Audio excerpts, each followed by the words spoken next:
पावन नाम तुम कल्याणी वाणी हो प्रभु कल्याणी वाणी।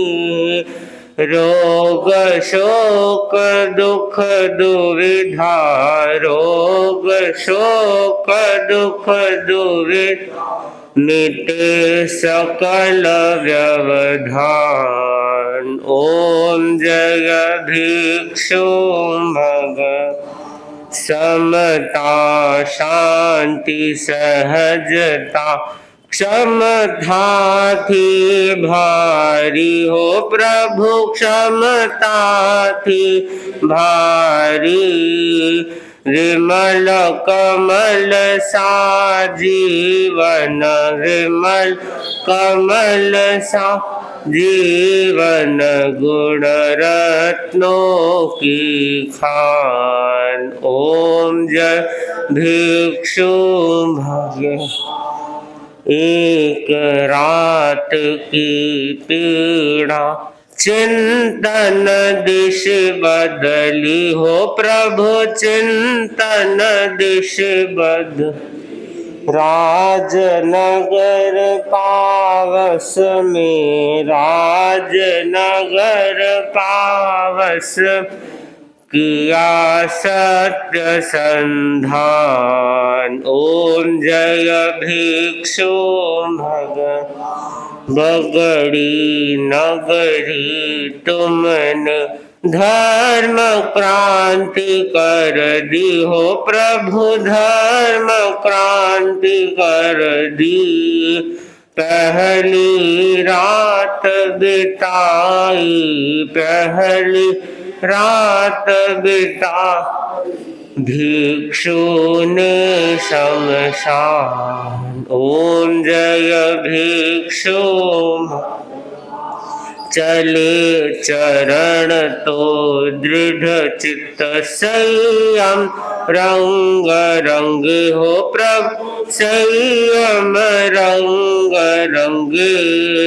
सकल संघ को बांधा सकल संघ को बांधा एक डोर में तान। ओम जय भिक्षु भग करुणा सागर करुणा मिले सदा तेरी हो प्रभु मिले सदा तेरी।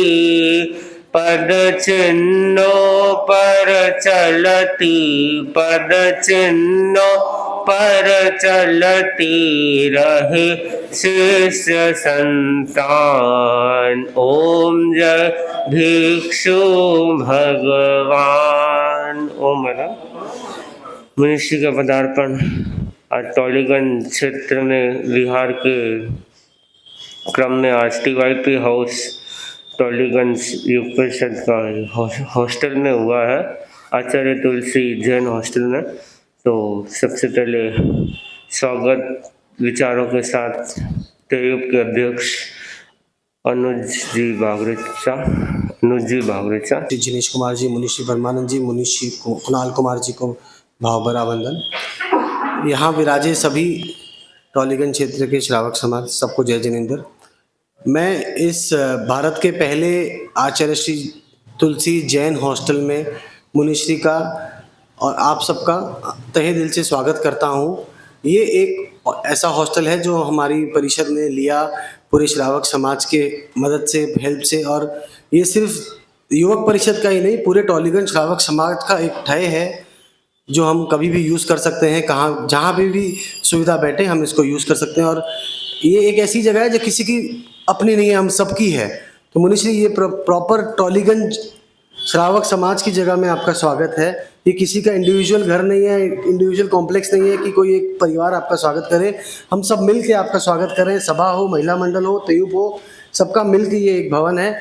और आपके पदार्पण से इस भवन में नई ऊर्जा वापस से आई है। और हमने देखा है पहले भी जब आप पधारे थे, उसके बाद हमारे भवन और बेटर और बहुत शुभ चल रहा था। अब आप इस बार आए हैं, ऐसी ऊर्जा दे के जाएँ कि ये भवन और भी सुचारू रूप से चले और हमें आगे किसी भी चीज़ की चिंता ना हो।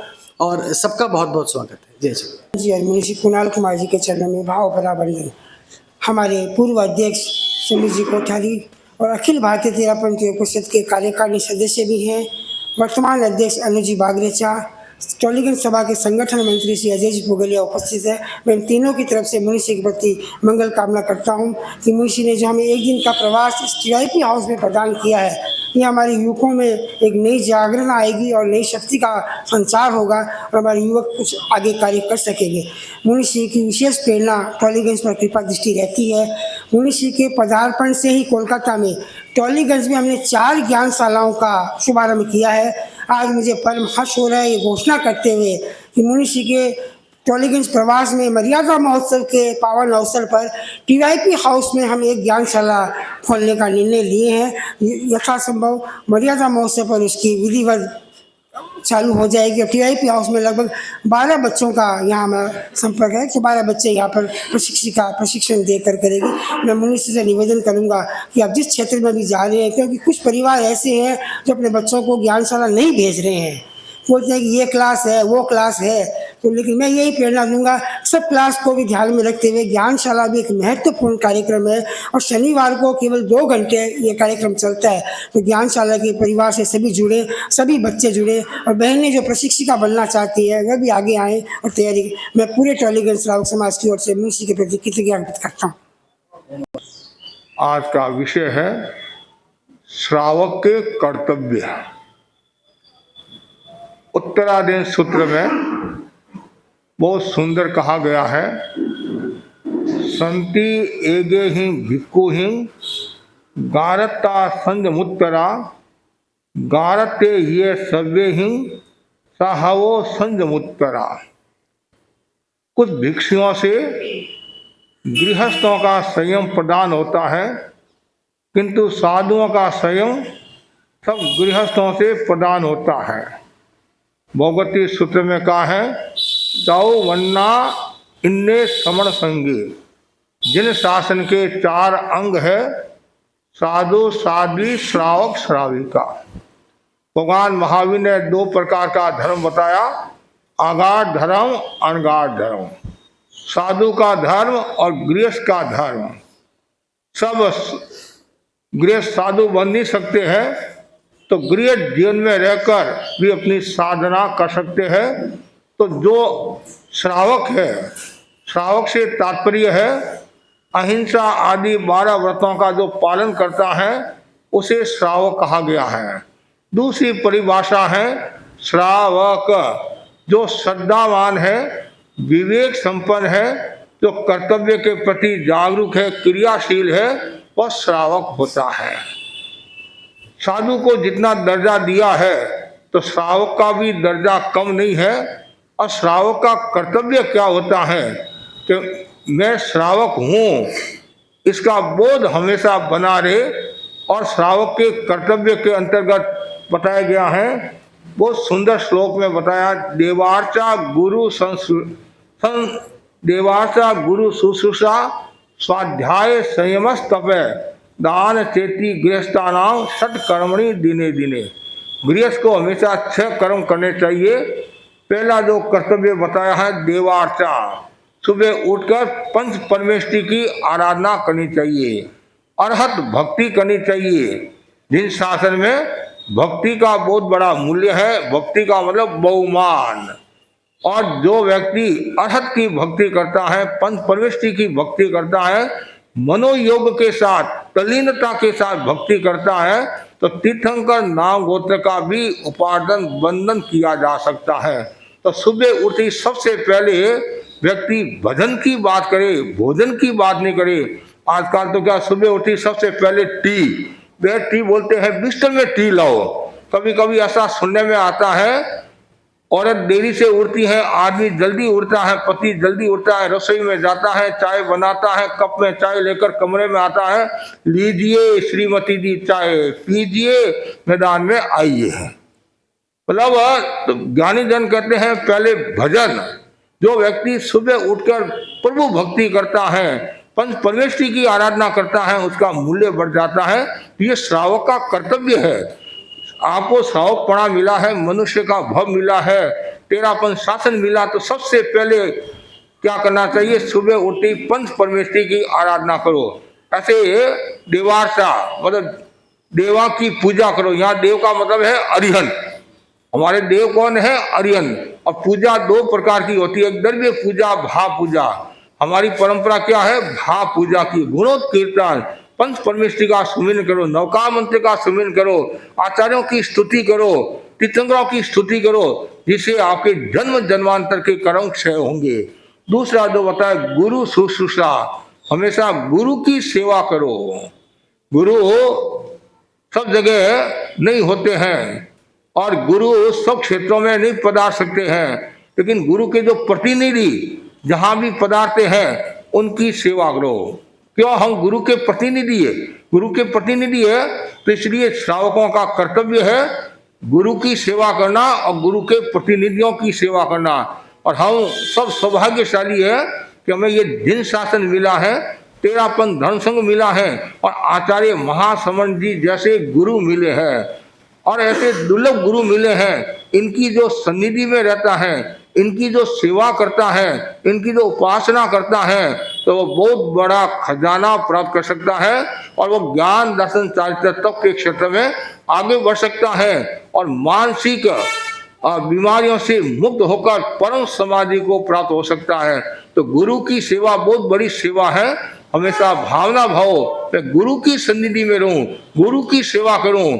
और आप जानते हैं गुरु में इतनी ताकत होती है, कोई अंधा आदमी है उसको सुस्ता बना देते हैं, जो पंगु है उसको पहाड़ चढ़ा देते हैं, जो अज्ञ है उसको विज्ञ बना देते हैं, और जो पामर है उसको परम बना देते हैं, और जो अनपढ़ है, मूर्ख है, उसको विद्वान बना देते हैं। गुरु में इतनी ताकत होती है। और बहुत सुंदर एक घटना भी है, जब साध्वी श्री की सन्निधि में, या तो खाटू या थेलासर की घटना है, पचरंगी तब चल रहा था, तो किसी भाई ने आकर कहा महाराज तपस्या अच्छी चल रही है।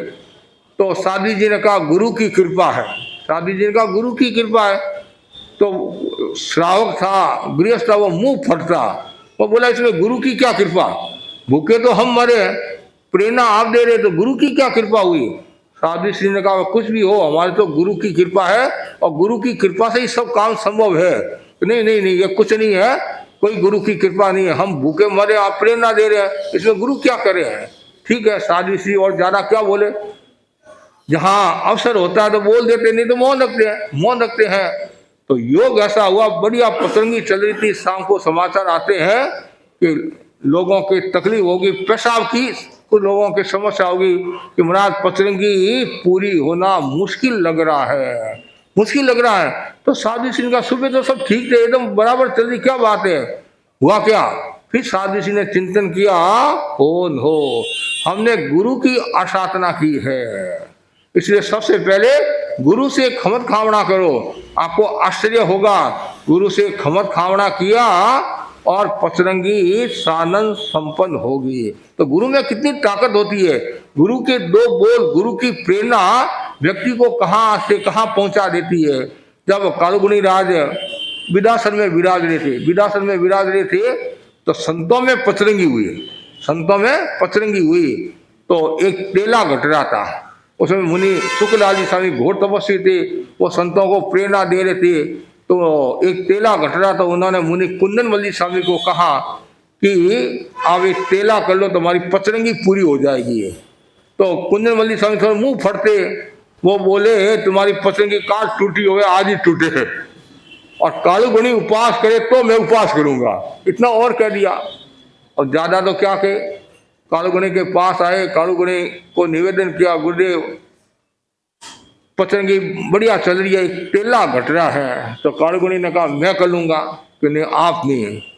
तो फिर कुंदन मल्ली स्वामी है, क्या कहा, कुंदन मल्ली स्वामी, अरे बेटा छोड़ी चढ़, कुंदन स्वामी है। तो कुंदन स्वामी को बुलाया, का तेला कर ले। तो गुरुदेव मेरे से तो उपवास ही नहीं होता है। क्या उपवास हो, हिम्मत रख। गुरु ने उत्साह भरा और उपवास किया। गुरु को तो मना थोड़ी करते कि काल टूटी हुए आज ही टूटे, आपस में तो हम कुछ भी बोल दे, गुरु के सामने तो उस हिसाब से बात करते हैं। तो फिर उपवास किया, उनके उपवास अच्छा हुआ।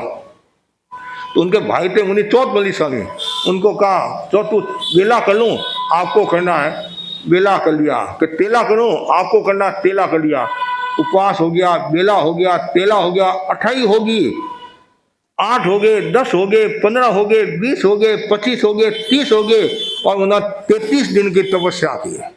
एक तेला के आगे और तेला, तो ये सब गुरु की प्रेरणा, गुरु की शक्ति, गुरु के 2 बोल व्यक्ति को संजीवनी देने वाले होते हैं। इसलिए गुरु के वचनों पर विश्वास रखो, मुनि के वचनों पर विश्वास रखो।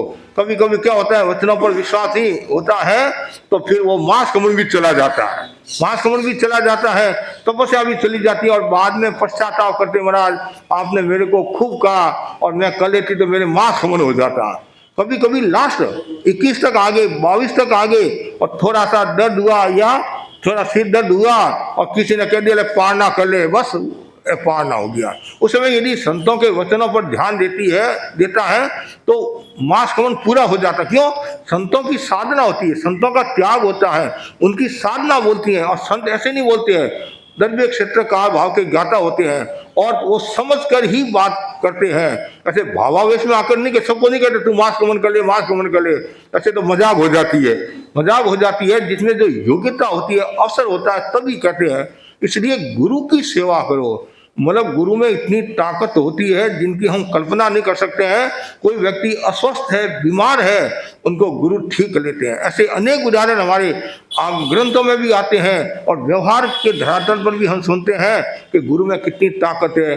जैसे कोई बहन बीमार है, गुरुदेव तुलसी के जीवन की घटना है, कोई भाई बीमार है और गुरुदेव तुलसी पधारे हैं, और नीचे की जो रेत होती नहीं, रेत, गुरुदेव के पैर ऐसे नीचे रेत है, तो गुरुदेव आगे बढ़े, वो रेत लेकर शरीर पर लगाई और ठीक हो गया। और पानी में घोल कर भी कुछ लोग पी लेते हैं और बीमारी ठीक हो जाती। तो श्रद्धा, कि वो गुरु के प्रति आस्था है, जो गुरु के प्रति आस्था रखता है तो गुरु भी उनका ध्यान रखता है। कितना सुंदर कहा है, जो शास्त्रा के प्रति आस्था रखता है, जो शास्त्रा के प्रति आस्था रखता है उसको मिल जाता है मुक्ति का रास्ता। क्या मिल जाता है? मुक्ति का रास्ता। तो रास्ता कब मिलेगा? जब हम गुरु के प्रति आस्था रखेंगे। तो इसलिए गुरु की सेवा करो, जब भी अवसर हो, साल में एक बार गुरु के दर्शन करना चाहिए, 4, 5, 7 दिन गुरु की सेवा करनी चाहिए। सैकड़ों साधु साधियों से आपका परिचय हो जाएगा, दर्शन होंगे, उनमें से 2-4 भी यदि परिचय हो जाता है तो आपका वहाँ मन लग जाता है। नहीं तो आप कहते हैं महाराज मैं गया, मेरे को कोई जानता नहीं है, कोई पहचानता नहीं है, वहाँ जाकर करे क्या? अरे जाओगे, परिचय करोगे तो बात आगे बढ़ेगी। अब घर बैठे तो कुछ मिलने वाला है नहीं है, बाहर तो निकलना ही पड़ेगा। आपकी सहेलियाँ कैसे हुई, आपके दोस्त कैसे हुए, सब घर पर आकर ही हुए क्या? आप स्कूल में पढ़े या व्यापार किया, घूमे फिरे, तब दोस्ती हुई। तो वैसे ही आप गुरु के पास जाओगे तो संतों से परिचय होगा, साधुओं से परिचय होगा, और गुरु के 2 बोल है और आपकी समस्या का समाधान देने वाले होंगे। कभी कभी होता है महाराज मेरे ये समस्या का समाधान कौन देता है? मूर्ति समस्या का समाधान नहीं देती है, समस्या का समाधान गुरु देंगे। गोत्री कौन आएंगे? गुरु आएंगे। मूर्ति गुरु गोत्री के लिए नहीं आएगी। इसलिए गुरु की सेवा करो। तीसरा जो श्रावक का कर्तव्य बताया है बहुत सुंदर है, वो ये है स्वाध्याय। बहुत जरूरी है स्वाध्याय करना। ज्ञान वृद्धि का महत्वपूर्ण उपक्रम क्या है? स्वाध्याय। आत्मा की खुराक है। मेरे सामने बच्चे भी बैठे हैं, ये अध्ययन के लिए यहाँ आए हुए हैं, तो ये जितना ज़्यादा ज्ञान करेंगे, जितना ज़्यादा स्वाध्याय करेंगे, मतलब पढ़ेंगे, उतना ही इनका ज्ञान बढ़ेगा। पुस्तकीय ज्ञान है उसका भी अपना मूल्य होता है, और स्वाध्याय जो आत्मा से रिलेटिव होता है, तो सत्य साहित्य का जो वाचन करते हैं, आगमों का जो वाचन करते हैं, उसको क्या कहा गया है? स्वाध्याय कहा गया है। सत्य साहित्य का पठन पाठन करना ही स्वाध्याय है। अब स्कूल की पुस्तक पढ़ते हैं, वो स्वाध्याय नहीं है, वो ज्ञान है, वो लौकिक ज्ञान है। लोकोत्तर ज्ञान करना है तो निरंतर सत्य साहित्य का वाचन करो, और जिससे आत्मा हल्की होती हो, कर्म हल्के होते हो और आत्मा की शुद्धि होती हो, ऐसा स्वाध्याय करना श्रावक का एक कर्तव्य होता है। तो निरंतर आप स्वाध्याय करो। और यहाँ तक बताया गया है साधुता की कसौटी क्या है? स्वाध्याय है। साधु बन गया, यदि वो स्वाध्याय नहीं करता है तो एक दृष्टि से साधुता में उसके कमी है। तो निरंतर स्वाध्याय करो। और मस्तिष्क के लिए पौष्टिक खुराक का काम करती है। कौन? स्वाध्याय। कितना सुंदर कहा है, जैसे आप मस्तिष्क के लिए पौष्टिक वस्तु खाते हैं, मस्तिष्क मेरा सक्रिय रहे, तो वैसे ही स्वाध्याय से भी क्या होता है, हमारा मस्तिष्क सक्रिय होता है, निष्क्रिय नहीं रहता है। और जितना ज़्यादा स्वाध्याय करोगे और नई नई बातें आपको मिलेगी। और जैसे ये वैज्ञानिक लोग होते हैं, ये कितना पढ़ते हैं, नई नई खोज करते रहते हैं, तो नई खोज करना, नया पाना है तो पढ़ना पड़ेगा, स्वाध्याय करना पड़ेगा। और जितना ज़्यादा स्वाध्याय करोगे, कर्म निर्जरा होगी, आत्मा की विशुद्धि होगी, ज्ञान बढ़ेगा और चर्चा में भी आनंद आएगा। यदि आपके पास में ज्ञान नहीं है तो क्या चर्चा करोगे? मैंने आपको कोई प्रश्न पूछा और आपको ज्ञान ही नहीं है तो आप क्या उत्तर दोगे?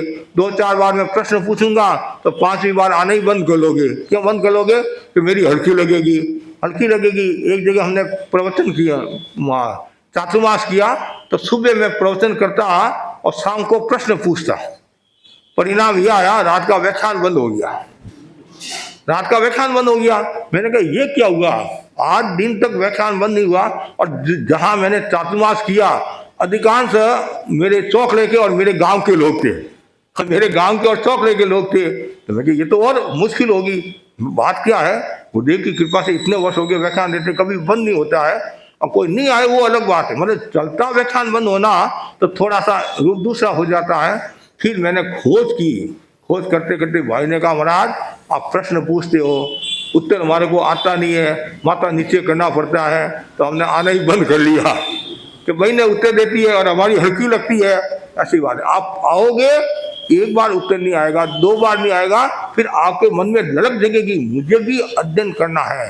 अरे बूढ़ापा में लोग 9 की तपस्या, ये क्या बोलते हैं, परीक्षा देते हैं, मतलब 8 की तपस्या, 9 की ये परीक्षा, मतलब ध्यान विद्या की परीक्षा देते हैं। 80 वर्ष के हो गए, 85 साल के हो गए, उनमें ललक है, मुझे बढ़ना है, आगे बढ़ना है। या कलकत्ता में भी कई ऐसे भाई बहन हैं तो बड़ी उम्र में ये परीक्षा दे रहे हैं। तो आप डरो मत, जो स्वाध्याय है, ज्ञान का संबंध कोई अवस्था के साथ नहीं है। जागे तभी सवेरा, कहते भाई दीक्षा का संबंध कोई अवस्था के साथ नहीं है, तो वैसे ज्ञान का संबंध भी अवस्था के साथ नहीं है, कभी भी आप ज्ञान कर सकते हैं। गुरुदेव तुलसी ने मंत्री मुनि मंगलाल जी स्वामी को कहा था बूढ़ापा में कि उत्तराधीन सूत्र कंठस्थ कर लो। आप बोलो, गुरु के जो वचन होते हैं उनका बड़ा प्रभाव होता है, और गुरु के वचनों पर ध्यान नहीं देता है, लापरवाही करता है, तो जिंदगी भर तक वो पश्चाताप करता है। इसलिए निरंतर स्वाध्याय करो, और जितना ज़्यादा स्वाध्याय होगा उतना ही व्यक्ति का ज्ञान बढ़ेगा। स्वाध्याय का सम्यक अर्थ है आत्मा को पढ़ना। आत्मा को पढ़ने से आत्मा का साक्षात्कार होगा। शरीर के लिए भोजन जरूरी है तो आत्मा के लिए स्वाध्याय जरूरी है। जैसे शरीर में रीढ़ की हड्डी का मूल्य है, आंख में पुतली का मूल्य है, वृक्ष में जड़ का मूल्य है, उसी प्रकार आत्म साधना में स्वाध्याय का मूल्य है। और जितना स्वाध्याय करोगे उतना ज्ञान बढ़ेगा और सकारात्मक चिंतन का विकास होगा और ज्ञान वृद्धि होगी और कषाय आपके पतले होंगे, वासना पतली होगी, वासना कमजोर होगी और कामना कमजोर होगी और फालतू विचार नहीं आएंगे। क्यों? जो स्वाध्याय में लीन है फालतू विचार नहीं आएंगे। फालतू विचार कब आते हैं? जब आपके पास में कोई काम नहीं होता तब फालतू विचार आते हैं। अब पहले घर में 15-20 सदस्य होते तो सुबह से लेकर शाम तक क्या करते, दिन भर वो बिजी रहते, फालतू विचार नहीं आते। अब घर में 2 सदस्य है, 3 सदस्य बैठी करे क्या, या तो फिर मोबाइल देखो या टीवी देखो या क्लबों में घूमो या इधर उधर की बातें करो, टाइम पास करना है, और कुछ नहीं है तो फालतू विचार आते हैं, तो कभी अपराध की भी संभावना बनी रहती है। इसलिए व्यक्ति को हमेशा ज्ञान ध्यान में लीन रहना चाहिए। ये तीसरा सूत्र है स्वाध्याय। और चौथा जो सूत्र बताया है वह संयम, निष्पर शासन, फिर अनुशासन, सेल्फ कंट्रोल, आत्मनियंत्रण। संयम का वो बड़ा महत्व है, और जो जितना ज्यादा संयम रखेंगे उतना ही विकास होगा। बच्चे यहाँ पढ़ने के लिए आए, हॉस्टल में रहते हैं, तो ये जितना ज्यादा संयम रखेंगे उतना ही उनका ज्ञान बढ़ेगा। और माता पिता आपके लिए व्यवस्था कर सकते हैं, लेकिन आपके पीछे पीछे घूमेंगे नहीं, और वो आपका ही कर्तव्य है और आपको ही ध्यान देना है कि मैं जिस उद्देश्य के साथ आया हूँ वो मेरा उद्देश्य पूरा हो। मैं अध्ययन के लिए आया हूँ, इधर उधर घूमोगे आप, इधर उधर फालतू बातें करोगे, ज़्यादा होटलों में घूमोगे, होटल और बोतल से सबको बचना चाहिए। यदि आपको जीवन अच्छा बनाना है, जीवन शक्तिशाली बनाना है, तो जीवन में संयम जरूरी है। और जितना ज़्यादा संयम होगा उतनी ही आत्मा शुद्ध पवित्र होगी। ये श्रावक का विशेष कर्तव्य है। भीतर से जो मांग उठती है उस मांग को अस्वीकार करते जाओ। जो मांग को अस्वीकार करता है वह व्यक्ति आगे बढ़ता है। लेकिन होता क्या है, कोई भी माल देखते हैं और तत्काल खाने की इच्छा हो जाती है।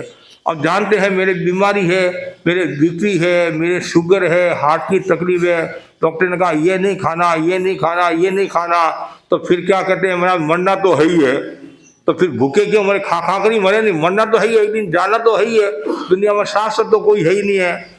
मतलब कभी कभी भाई बहन आते तो वो परिवार के सदस्य कहते हैं, पति अपने पत्नी के बारे में कहती, महाराज इनको शुगर की बीमारी, मिठाई का त्याग करा दो। अब 2 घेवर है, 2 घेवरी नहीं छोड़ती है, ये 2 घेवरी नहीं छोड़ती है, मिठाई है और नहीं आज ही पूरा करना है। अरे आज ही पूरा, ये पेट है, पेटी नहीं है, क्या है, पेट है, पेटी नहीं है। और यदि कल तुम्हारे गड़बड़ होगी तो सेवा कौन करेगा?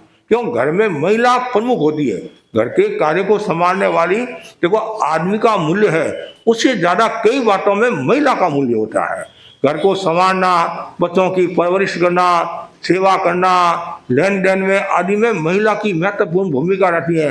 किसको कितना देना है, क्या करना है आदि करना है। तो महिला यदि स्वस्थ है तो घर परिवार स्वस्थ रहेगा।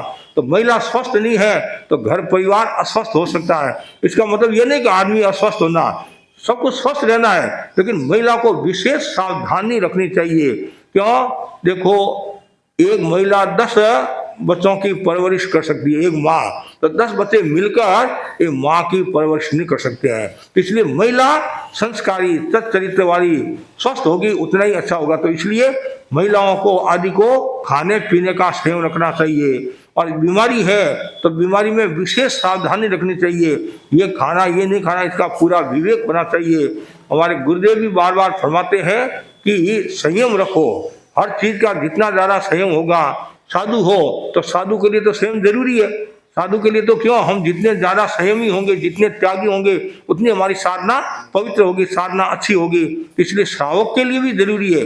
कुछ हमारे ऐसे ऐसे श्रावक है, इतना संयम है खाने का, मतलब थोड़े थोड़े द्रव्य, किसी के 5, 6, 10, 11 द्रव्य बोलो आप, और ऐसे लोग भी मिलेंगे। और ऐसे लोग भी है जिनमें 20, 30, 40 द्रव्य खाने वाले भी मिल जाएंगे।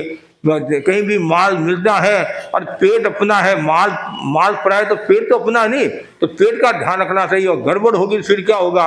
एक डॉक्टर बोला, महाराज सोमवार के दिन मरीज ज्यादा आते हैं हमारे पास, सोमवार के दिन मरीज ज्यादा आते हैं। मैंने कहा ये क्यों? किसी ने पूछा होगा कि रविवार के दिन होटल में जाते हैं, खाने का अविवेक रखते हैं, ज़्यादा खा लेते हैं, उल्टा सुल्टा खा लेते हैं, फिर गैस होती है, पेट दर्द करता है, फिर माँ याद आती है तो सुबह डॉक्टर के पास है।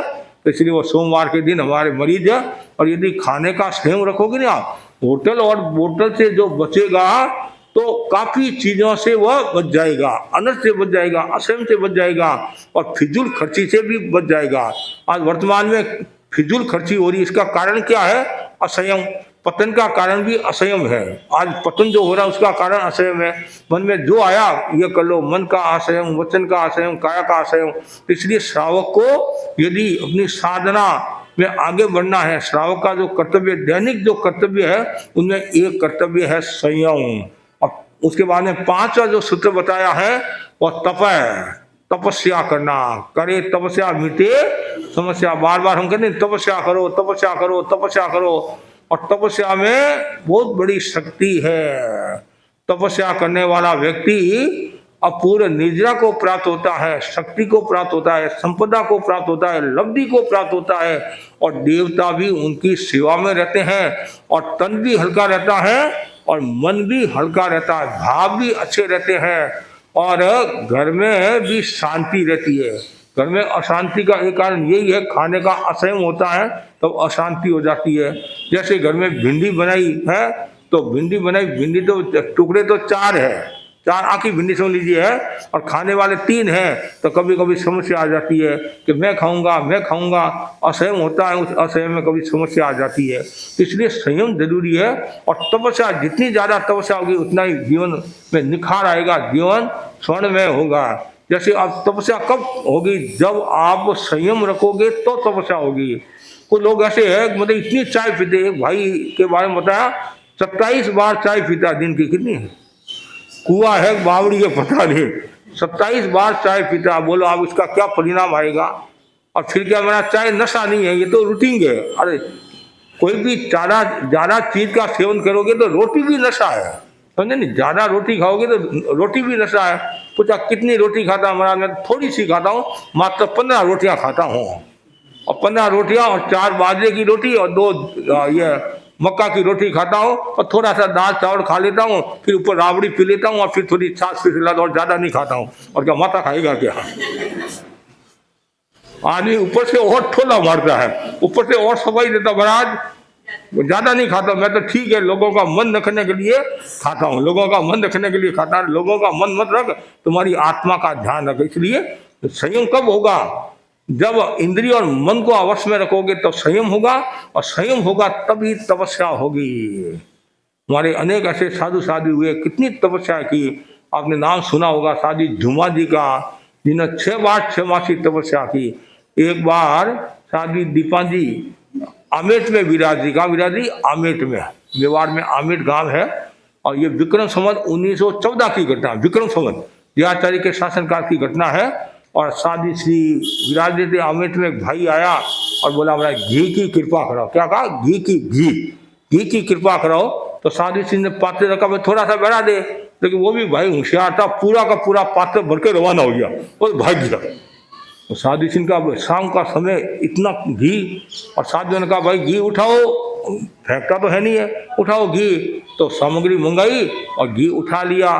और फिर साधु दीपान जी ने कहा भाई टक चुकाओ, इतना घी खाया तो टक चुकाओ। तो ठीक है महाराज उपवास कर लेंगे। उपवास नहीं, बेला कर लेंगे, तेला कर लेंगे, नहीं मांस नहीं। आपको आश्चर्य होगा, 5 साध्वियां ने 6 मासी तपस्या की। कितनी, 6 मासी तपस्या किया। बोलो आप, मतलब कितने बड़े बड़े तपस्वी हुए हैं। और घी तो खाने वाले बहुत मिलेंगे, तपस्या हर कोई व्यक्ति कर नहीं सकता है। तो ऐसे ऐसे भी हमारे तपस्वी संत हुए हैं, खाने में होशियार थे तो तपस्या करने में भी होशियार थे। कुछ श्रावक भी ऐसे हुए हैं, वो खाने में होशियार थे, तपस्या करने में भी होशियार थे। बालोतरा के एक श्रावक थे आसाराम जी भंडारी। कौन थे, आसाराम जी भंडारी थे। तो बैरिस्टर बालोतरा आया, उनकी ड्यूटी बालोतरा लगी। तो आसाराम जी मिलने के लिए गए होंगे कि आसाराम हमने सुना है कि यहाँ घी खाने वाले वो थे 13 मन। 13 मन का मतलब 13 लोग मिलकर 1 मन घी खा लेते थे। कितना, मतलब 1 मन मतलब 20 शेर, कच्चा मन होता 20 शेर घी खा लेते थे। तो बैरिस्टर बोले आसाराम ये तो गप है, ऐसा हो ही नहीं सकता। तो आसाराम जी बोले बैरिस्टर साहब, 13 में से तो 4 ऊपर चले गए हैं, 4 ऊपर मतलब छत पर नहीं, मतलब ऊपर 4 ऊपर चले गए हैं, 9 है, और 9 मिलकर 1 मन घी खा सकते हैं। बैरिस्टर बोला गप, ऐसा हो ही नहीं सकता, तो परीक्षा करके देख लो। कहते 1.5-2 शेर घी मंगाया, जैसा पानी पीते हैं बोले पी। और आसाराम जी ने वो पानी की तरह घी पी लिया। और आप बैरिस्टर साहब बोले बस होगी परीक्षा, पधारो आप। मतलब इतने हैं, और वो खाने में होशियार थे, तपस्या में भी होशियार थे। एक बार उन्होंने मांस खमन किया, और विदासर कालगुनी राज विराज थे। तो विदासर वो गए कालगुनी की सन्निधि में, उन्होंने पारना किया और कालगुनी को निवेदन किया कृपा करके आप पधारो गोश्री के लिए, मेरे मांस खमन की तपस्या का पारना। तो गुरुदेव पास में थे, पधारे और दाल का सीरा और बड़ा देखा पारना में। कालगुनी राज ने पूछा भाई किसके लिए बना है, कि मेरे लिए बनाया है। अरे आपके तो पारना है, पारना में ये थोड़ी खाते हैं। कि गुरुदेव ये खाऊंगा तभी तपस्या होगी। आपको आश्चर्य है, पारना किया, दाल का सीरा भुजिया खा लिया, कुछ नहीं हुआ। तो लेकिन उनका शरीर भी वैसा ही था, संघनन भी वैसा ही था, पेट की प्रक्रिया, पाचन तंत्र भी वैसा था। लेकिन हर एक के वर्ष की बात नहीं है। आज मांस खमन की तपस्या में दाल का सीरा खा ले तो या तो हॉस्पिटल में या ऊपर अर्थी निकालनी पड़ेगी। तो इसलिए तपस्या हर कोई व्यक्ति नहीं कर सकता है। जिनके अंतराय कर्म का शोषण होता है, घर की अनुकूलता होती है, परिवार की अनुकूलता होती है, तब तपस्या होती है। और तपस्या जो कराने वाला है वो मजबूत होना चाहिए। वो यदि ढीला ढाला है तो तपस्या नहीं होती है। जैसे एक हम लोग प्रेरणा देते हैं तो तपस्या हो जाती है, और हम थोड़े दूर है तो आप लोग फायदा उठा देते, पार ना कर लेते हैं। कभी कभी क्या होता है, भाई बहनों को पता है कि महाराज सूरज उगती घर पर आने वाले हैं, तो जैसे ही वो सूरज उगती घर पर आने वाले हैं तो वो क्या करते, जैसे ही सूरज उगा और उकाड़ी पी लेते हैं और जाते, महाराज अभी पार ना किया है। लेकिन हमारे संत भी होशियार है, गांव के अंदर वो क्या, जैसे सूरज उगता है उससे पहले पहुंच जाते हैं, पहले पहुंच जाते हैं। हमारे काम पड़ा पहले पहुंच जाते हैं, कि पास में घर होते नहीं कि हमारे को नवरंगी गिराना है, एक यदि तपस्या का कर्म टूट जाता है, मुश्किल हो जाता है, तो महाराज सिर दर्द करा है सारे, तुम देख पर नौकाशी तो पचक और सीधा पचक, ऐसे करके करके मास खमन करा देते हैं। हमारा सादा चातुर्मासा सादा, महाराष्ट्र में जलगांव के पास सादा गांव है, तो बहन की भावना थी मास खमन करने की। 15 या 17 में उनकी गड़बड़ होगी, 13 एकदम अंक याद नहीं है, गड़बड़ होगी। मैंने कहा मास खमन तो चला जाएगा, और भाई भी इतनी पक्की थी लेकिन वो भी कच्ची पड़ गई। मैंने कहा मुश्किल कहाँ है। फिर मैं दिन में 2 बार 3 बार जाता, 5 था, जैसे ये सभा भवन है तो उसका घर पास ही था, तो मेरे को मास खमन कराना हमारा बिजनेस है, कस्टमर टूटे नहीं है तो हमारे को ध्यान रखना पड़ता है। तो बार बार मैं जाता, उनको सुनाता, वो बोली बड़ा मेरे से नहीं होता है। लेकिन मैंने खूब उनके भाव चढ़ाए, परिवार का भी सहयोग था, भाव चढ़ाए, परिणाम ये आया, मास खमन हो गया। तो गुरु की कृपा का बहुत फर्क पड़ता है, प्रेरणा का बहुत फर्क पड़ता है। तो तपस्या करनी चाहिए, रात्रि भोजन का त्याग है, घंटे का त्याग है, नौकाशी है, पौर्सी है, ये श्रावक का कर्तव्य है। और तपस्या करोगे तो आपका तन मन भाव स्वस्थ रहेंगे, आभा मंडल आपका निर्मल रहेगा। और लास्ट जो बिंदु बताया है वह है दान। छठा कौन सा है? दान। मैंने रात को भी बताया नहीं, दान शील तप भावना आत्म सुधार के, आत्म साधना के 4 सूत्र है। तो दान का भी बहुत बड़ा मूल्य होता है। सुपात्र दान में भी सुपात्र दान, बार बार भावना भाव, जब भी आप नाश्ता करते हो, भोजन करते हो, है साधु के नियम के अनुसार यदि है, सचित नहीं अचित है, और आप भावना भाव मुनिराज पधारे, और मैं अब रात को भोजन करते मैं भावना नहीं भावना मुनिराज पधारे, हाँ वो नहीं है। तो ऐसे तो हर समय मन में भावना रखो कि मुनिराज कभी भी पधारे, साधु के नियम के अनुसार मैं व्रत मिल जाऊँ, तो महाराज पधारे या नहीं पधारे, लेकिन भावना भाव कभी न कभी भावना फलित होगी। कहते हैं उधर कोटा साइड की घटना है, कोटा साइड की, मुनि हेमराज जी स्वामी उधर विचरण करे थे, तो उनके साथ छोटे संत मुनि जीत मुनि स्वामी दयाचार्य, तो हेमराज जी स्वामी के पानी की आवश्यकता थी। अब पानी की तो वो छोटे संत में उत्सुकता थी, तो बाकी तो जाने में थोड़ा टाइम लगता है, छोटे संत होते तो फटाफट जाकर आ जाते हैं। तो मैं जाऊँगा, मैं पानी लेने के लिए, तो पानी लेने के लिए गए, घूमे, कहीं पानी मिला नहीं, और चौक में खड़े थे, वो चौक में खड़े थे। तो एक बाई मकान से बाहर आई, उसने हाथ जोड़े, महाराज यहाँ क्यों खड़े हो? कि पानी की आवश्यकता है। वो बोली मेरे पानी है। और भाई तुम्हारा तो कुमार का घर है। महाराज मैं सेठ के वहाँ नौकरी की है, सेठ के वहाँ, तो हमारा सेठ का जो घर था वो मेन रोड पर था, उधर से साधु साधी पधारते थे, तो हम बर्तन धोते थे, नहीं राख से बर्तन धोते थे, वो पानी हम रखते थे सूर्यास्त से पहले कि कभी भी रास्ते में घर है तो कभी भी काम पड़ सकता है। 12 वर्ष हो गए, कितने 12 साल हो गए, कभी काम नहीं पड़ा है, कृपा कराओ, मेरे पानी है, कृपा कराओ। और संतों ने व्रत निभाया और संतों ने पानी पिया। संतों को वो पानी कितना मीठा लगा होगा, क्यों? एक तो प्यास में, और फिर वो बाई की भावना 12 वर्षों से फली। और आप बार भावना भाते हो नहीं, 13 बार में कमजोर हो जाते, महाराज आते तो है नहीं है, पर भावना भानी बंद करो, नहीं, भावना भाते जाओ, भावना भाते केवल ज्ञान हो जाता है। धीरेन्द्र सेठ की घटना आती नहीं, थोड़ी देर भाव अच्छे रह जाते नहीं तो उनको केवल ज्ञान हो जाता, वो 12वें देवलोक में गया। तो दान का बहुत बड़ा मूल्य है, इसी ज़्यादा से ज़्यादा शुद्ध दान, चित्त वित्त पात्र, देने वाला और लेने वाला तीनों वस्तु यदि शुद्ध है तो वो उसका फल बहुत अच्छा होता है। क्यों? शुद्ध साधु है, देने वाला भी शुद्ध है, वस्तु भी शुद्ध है। शुद्ध का मतलब दूध ये धोई हुई नहीं, शुद्ध का मतलब अचित, तो साधु की परंपरा के अनुसार है, तो आप बराओगे तो बहुत बड़ा लाभ होगा। तो ये श्रावक के 6 कर्तव्य है।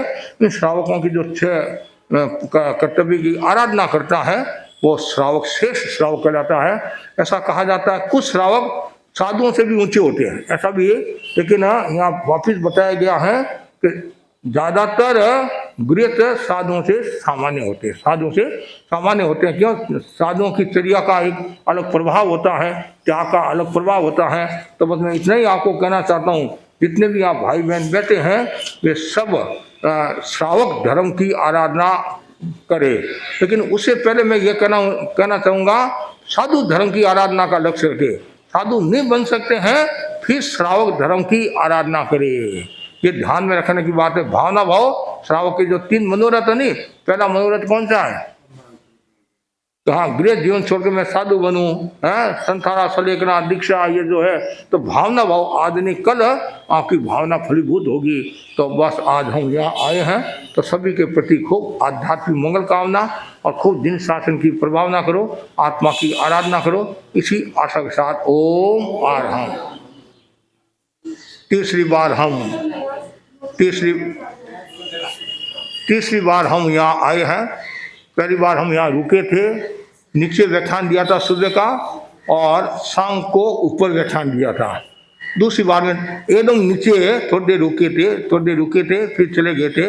और इस बार तीसरी बार में रुके हैं पहली मंजिल पर और सुबह का व्याख्यान चौथी मंजिल पर दे रहे हैं। और ये TYP है नहीं, हाँ TYP है, तेरापन युग परिषद। और जैसा अनुज ने बताया कि पूरे भारतवर्ष में ये पहला ये जैन हॉस्टल, तेरापन हॉस्टल। तो यहाँ काफ़ी बच्चे पढ़ते हैं और कुछ बच्चों से हमारा परिचय भी है। बच्चों के प्रति भी खूब आध्यात्मिक मंगल कामना करता हूँ। कुछ आसाम के है, बिहार के है, बंगाल के, अलग अलग क्षेत्रों के है, कोई अग्रवाल है, कोई महेश्वरी है, कोई जैन है। तो सबके प्रति खूब मैं आध्यात्मिक मंगल कामना करता हूँ। और पढ़ाई के साथ में मतलब धर्म आराधना भी करते रहना और कोई भी प्रकार का नशा मत करना, ये ध्यान रखना। होटल और बोतल से बचने की कोशिश करो और साथ में मोबाइल से भी बचने की। ठीक, पढ़ाई की करना वो अलग बात है, अनावश्यक कोई ऐसा की सेवा करो। आपके प्रति भी आध्यात्मिक मंगल कामना। और आनंद जी भी यहाँ जुड़े हुए हैं और भी पूरी टीम, सुमित ने सब, सुमित ने सब जुड़े हुए हैं। सबके प्रति खूब आध्यात्मिक मंगल कामना। पूरी युग परिषद के प्रति, पूर्व वर्तमान जो भी है सबके प्रति खूब आध्यात्मिक मंगल कामना। सभा के प्रति और महिला मंडल के प्रति आध्यात्मिक मंगल कामना। बच्चों के प्रति भी आध्यात्मिक मंगल कामना। खूब दिन शासन की प्रभावना करो। और हम उद्देश्य के साथ टॉलीगंज आए हैं। हमारा 4 तारीख को विशेष फंक्शन है, मर्यादा महोत्सव का फंक्शन है। मुख्य कार्यक्रम गुरुदेव की सन्निधि में भुज में आयोजित है और बाकी जहाँ साधु संत विराजते हैं वहाँ भी एक कार्यक्रम होता है। और 4 तारीख का एक आकर्षण भी रहता है, क्योंकि हमारा आगामी चौमासा कहाँ फरमाएंगे, वो भी एक आकर्षण रहता है। और भी लोगों को भी हमारे यहाँ कौन सा सिंगाड़ा आएगा, कौन सा, वो भी रहता है। तो हमने ये इस बार ये कार्यक्रम हमने टॉलीगंज को दिया। सभा का आदि का आग्रह था उनकी भक्ति को देकर। और 26 तारीख को हमारा एक महत्वपूर्ण कार्यक्रम प्रेक्षा मंत्रों